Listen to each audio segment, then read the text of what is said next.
আসসালামু আলাইকুম রহমতুল্লাহ। আমি হোমিওপ্যাথি চিকিৎসক নূর মোহাম্মদ। আজকে আমি নতুন একটা ভিডিও নিয়ে আপনাদের মধ্যে হাজির হয়েছি। আশা রাখি আমার ভিডিওটা শুরুতে শেষ পর্যন্ত দেখবেন, তাহলে অনেক কিছু জানতে পারবেন। আজকে যে সম্বন্ধে আলোচনা করব এটা হচ্ছে কি শুক্রমেহ, পুরুষের শুক্রমেহ, বা ইংরেজিতে বলে স্পারমেটিয়া অথবা শুক্রক্ষরণ বলে। এই সম্বন্ধে আজকে আমি আলোচনা করব। প্রথমে আমরা এর কারণ জানবো, তারপর লক্ষণ ও ক্ষতিকর প্রভাবগুলো জানবো, তারপর হোমিওপ্যাথি কী কী ওষুধ দিয়ে এটার প্রতিকার হয় এবং পরামর্শ কী কী আছে এটার সম্বন্ধে আমরা জানবো। ঠিক আছে, তো দর্শক আমি প্রথমে এটার কারণটা জানি, কী কী কারণে এই পুরুষের শুক্রমেহটা হয়। শুধু যে পুরুষের হয় এমন না, এটা মেয়েদেরও হয় শুক্রমেহ। ঠিক আছে, কোনো উত্তেজনা কোনো ভিডিও দেখলে, হ্যাঁ, খারাপ চিন্তা করলে মেয়েদের হয়। অনেকে ভাবে সাদা স্রাব আসছে, কিন্তু না, আসলে তাদের যৌনাঙ্গে সাদা স্রাব না, পিচ্ছিল পদার্থ আসে, এটাই মেহ। তো প্রথমে আমি জানবো শুক্রমেহটা পুরুষের কিভাবে হয়, কেমন হয়, এর লক্ষণ কারণটা কি। কারণটা হচ্ছে হস্তমৈথুন। যারা দীর্ঘদিন থেকে হস্তমৈথুন করছে এদের শুক্রমেহ হয়। যারা দীর্ঘদিন থেকে কোষ্ঠকাঠিন্য আছে, পায়খানা করতে পারে না, অত পায়খানায় গেলে চাপ দিলে ভেঙে গেছে, প্রস্রাবের রাস্তা অথবা পায়খানার রাস্তা দিয়ে এক ধরনের পিচ্ছিল পদার্থ বের হয়, হ্যাঁ, এটাই শুক্রমেহ বা শুক্র বের হয়ে আসে। বিভিন্ন নারীর সাথে অবাধ মেলামেশার কারণে শুক্রমেহ হয়। সমকামিতার কারণে শুক্রমেহটা দেখা যায়। কৃমি, দীর্ঘদিন থেকে যাদের পেটে কৃমি আছে এদেরও শুক্রমেহ হয়। তারপর যারা গরম খাবার খায় এদের শুক্রমেহ হয়। এবং যাদের ফিস্টুলা বা পাইলস রোগ আছে এদেরও শুক্রমেহ হয়। শুক্রমেহটা তাহলে আমরা বুঝলাম কি, প্রস্রাবের রাস্তা অথবা পায়খানার রাস্তাতে যখন চাপ দেয় তখন দেখে এক প্রকার আঠালো পদার্থ বের হয়, অথবা নারী সম্বন্ধে চিন্তা ভাবনা করলে দেখে গেছে আঠালো পদার্থ বের হয়, এটাকে শুক্রমেহ বলে। যেটা আমরা হাটের হকারের কাছ থেকে শুনছি, তারা বলে যে পুরুষের মেহ একবার মেহ হলে বা তিনটা জিনিস বের হয়ে যায়। একটা কি, ধাতু বের হয়ে যায়, তারপর শুক্র বের হয়ে যায়, তারপর সুগার বের হয়ে যায়। তো এটার খুব মানে এই ক্ষতিকর প্রভাবটা এখন এর সম্বন্ধে জানবো। তাহলে এর কি মানে লক্ষণ আর ক্ষতিকর প্রভাব। এই লক্ষণটা কি? প্রস্রাব ও পায়খানায় চাপ দিলে আঠালো পদার্থ বের হওয়া বা শুক্র বের হওয়া, স্বাস্থ্য নষ্ট হয়ে যাওয়া, যৌন চাহিদা কমে যাওয়া, মেজাজ খিটখিটে হওয়া, যে কোনো কিছু বললে সে ভালো করতে শুনতো না বা কথা চেষ্টা করে না, অথবা তার কাজের আগ্রহ কম, হ্যাঁ, শারীরিকভাবে দুর্বল হয়ে পড়া, পেনিসের সাইজটা ছোটো হয়ে পড়া, হ্যাঁ, খাবারের অরুচি, জ্বর হওয়া, হ্যাঁ, এইসবের জন্য আর কি। এইসব যদি লক্ষণ থাকে তাহলে আমরা ধরে নেবো এটাকে শুক্রমেহ হয়েছে। হ্যাঁ, তাহলে এখন আমরা জানে নেবো এই ঔষধ, হোমিওপ্যাথি কী কী ঔষধে এই শুক্রমেহটা ভালো হবে। ঠিক আছে, তাহলে আমরা প্রথমে দেখবো স্ট্যাবিসিগ্রিয়া। এই যে ভিডিওতে আমি আপনাদের দেখাচ্ছি, এই ঔষধটা হচ্ছে নাম হচ্ছে স্ট্যাবিসিগ্রিয়া। এটা শুক্রমেহের জন্য অত্যন্ত কার্যকারী হোমিওপ্যাথিক ঔষধ। এই স্ট্যাবিসিগ্রিয়া এর লক্ষণটা আমরা জানবো। লক্ষণটা কী কী লক্ষণ এই স্ট্যাবিসিগ্রিয়া ওষুধটা আমরা প্রয়োগ করতে পারবো।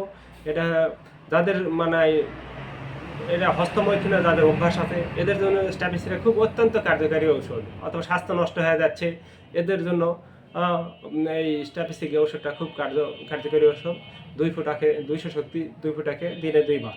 হ্যাঁ, এরপর আমরা জানবো সিলেনিয়াম।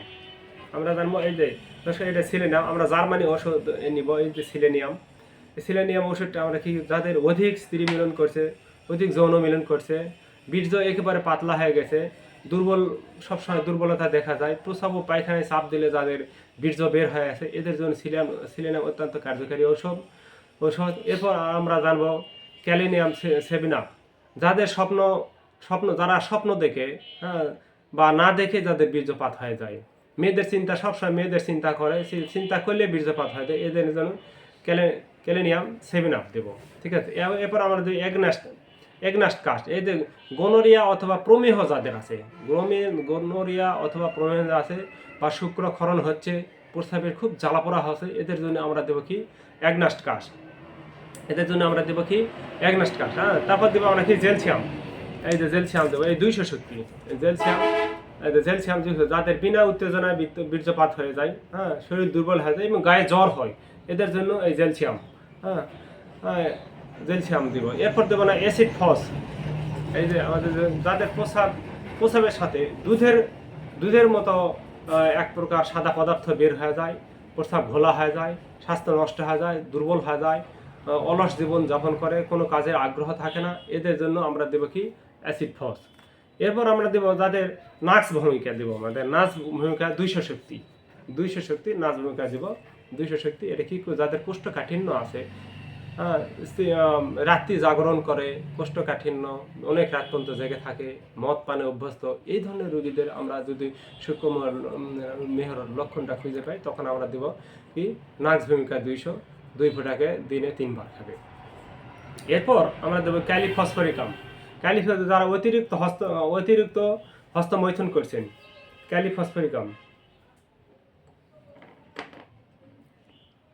ক্যালিফসফরিকাম ওষুধটা, এই যে ক্যালিফসফরিকাম, এই যে এই ওষুধটা যারা অতিরিক্ত হস্তমৈথুন করছে, অতিরিক্ত যৌন মিলন করছে, যৌন দুর্বলতা, মেজাজ খিটখিটে হয়, স্বাস্থ্য নষ্ট হয়ে যায়, যাদের অত্যন্ত নষ্ট হয় স্বাস্থ্য, এদের জন্য ক্যালিফসফরিকাম ওষুধটা, এটা বায়োকেমিকের ওষুধটা, এই ওষুধটা খুবই গুরুত্বপূর্ণ একটা ওষুধ ক্যালিফসফরিকাম। একটু এরপর আমাদের নেকটামিওর, দেখো এই যে দর্শক, এটা হচ্ছে নেকটামিওর, এটা খুব গুরুত্বপূর্ণ একটা ঔষধ। যাদের বীর্য একেবারে পাতলা, খারাপ চিন্তা করলেই যাদের বীর্য বের হয়ে আসে, এদের জন্য আমরা দেবো কি এই যে নেকটাম ফসফরিকাম দিয়ে দেবো।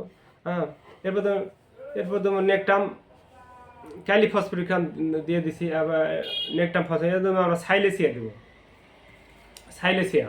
এই যে দর্শক দেখেন সাইলেসিয়া, যারা নারী সম্বন্ধে গভীর চিন্তা করে, নারী ভোগের চিন্তা করে, হ্যাঁ, নারী সবসময় মাথায় নারী শুধু ঘুরপাক খায়, এই ধরনের চিন্তা করতে করতে যাদের পিচ্ছিল পদার্থ বা শুক্র বের হয়ে আসে, এদের জন্য আমরা দিব কি এই সাইলেসিয়া ওষুধটা দিয়ে দেব। ঠিক আছে, হ্যাঁ, এই লক্ষণের সুপ্রিয় দর্শক মূলের লক্ষণের সাথে ওষুধগুলো মিলে নেবেন, এবং অথবা কোনো রেজিস্ট্রেশন প্রাপ্ত একটা হোমিওপ্যাথি ডাক্তারের কাছে যাবেন, যে এই ওষুধগুলো সমস্যাগুলো বলবেন, তারা ওষুধ নির্বাচন করে দেবে, অথবা আমার ইনবক্সে আপনারা যোগাযোগ করবেন, স্ক্রিনে নাম্বার দেওয়া থাকলে এখানেও আপনারা যোগাযোগ করবেন, তাহলে ওষুধ দিয়ে দেবো। হ্যাঁ, আর এরপরও যদি আমার এত কিছুর পরে আমি একটা পরামর্শ আছে, সে পরামর্শটা কি, এই যে যার কাছে শুক্রমেহ হয়, এই ধরনের রোগীকে কিছু পরামর্শ মেনে চলতে হবে। যেমন মানসিক চাপ কম রাখতে হবে, কোনো মানসিক চাপ থাকা যাবে না, এবং পুষ্টিকর খাবার খেতে হবে। হ্যাঁ, একটু হস্তমৈথুন অভ্যাসটা একেবারেই বাদ দিতে হবে, তাহলে দেখা গেছে ওই আপনার শুক্রমেহ থেকে আপনারা রেহাই পাবেন। হ্যাঁ, নেশা বাদ দিতে হবে, পান সিগারেট অথবা খারাপ নেশা, অন্যান্য জিনিসের শিলে বাস দিতে হবে, কোষ্ঠকাঠিন্য যাতে না হয় সেই দিকে আপনাদের খেয়াল রাখতে হবে। হ্যাঁ, তারপর ধার্মিক হতে হবে, নামাজ পড়তে হবে, অন্য ধর্মের লোক তারা ধর্মের অনুসারী হতে হবে। আলহামদুলিল্লাহ, আমার এই আজকের ভিডিও এই পর্যন্ত, পরবর্তীতে আবার দেখাবে। আলহামদুলিল্লাহ।